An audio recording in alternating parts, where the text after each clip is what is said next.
For me, never giving up meant just that. I mean, every single day when I woke up, I thought, today's the day.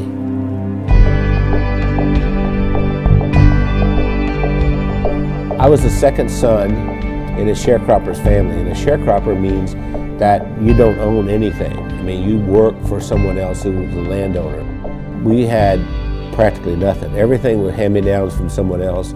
I didn't have shoes, and to this day my toes are all grown under because I didn't have shoes.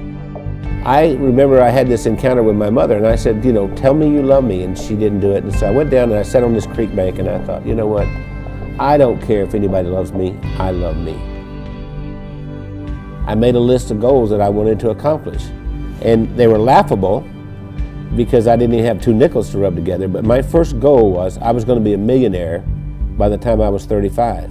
Number 2, I was going to have food to eat because we were always hungry. I mean, my little brother and I used to make mud pies to stop the hunger pains, and I was going to travel all over the world. Those were my goals.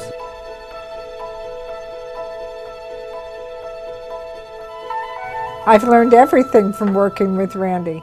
I didn't know anything about business. I started out, before I met Randy, I was a teacher, a mathematics teacher. Well, I think we have a very good balance. Randy's really good in sales and telling the story and explaining why people need to have whatever it is that he's selling. And then he comes to me and says, Wendy, can we make it do this? And I have to get it done. We started working together, and we were together all the time doing things, and that we just, you know, couldn't be without each other. Yeah, once she got exposed to me, it was downhill from there. I mean, she could not last a day without me. That's probably true. That's what the COO does here. Does hair? She preps me. Spit on it, honey, like you used to do. I never spit. We retired a few times. Did he tell you that? We've tried retirement 3 times, but we never figured out exactly how to do it because we've worked all of our lives. We took a year and we traveled around the world. Then when the decision of the day became, where are we having breakfast? I thought, we're in trouble.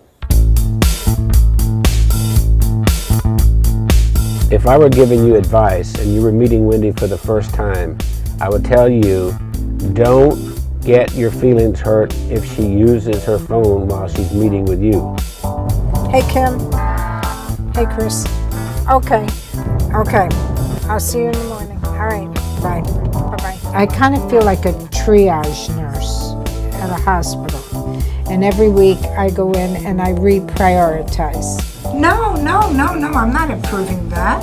I think what drives Wendy is her desire to be the best and provide the best of service to everyone.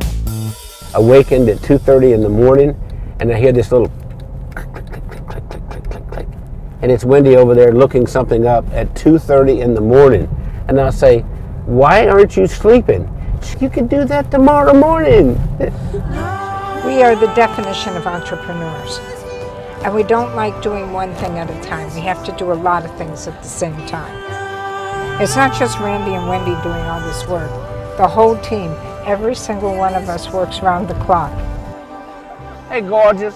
Listen, Bernice has been with us for what, 5, 6 years? 6 years. Yes. And we love her to death. And I love you guys. Yeah. Randy leads with his heart.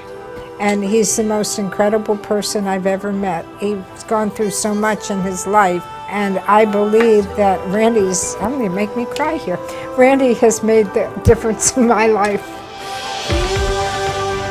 What's important is, what do I contribute this day to make the world a better place? I know that sounds corny, but that's really what it is. My daddy used to say, we leave here with empty pockets. The other thing my dad said is that when you leave, you'll be accountable for 2 things. 1, how did you treat Mother Earth?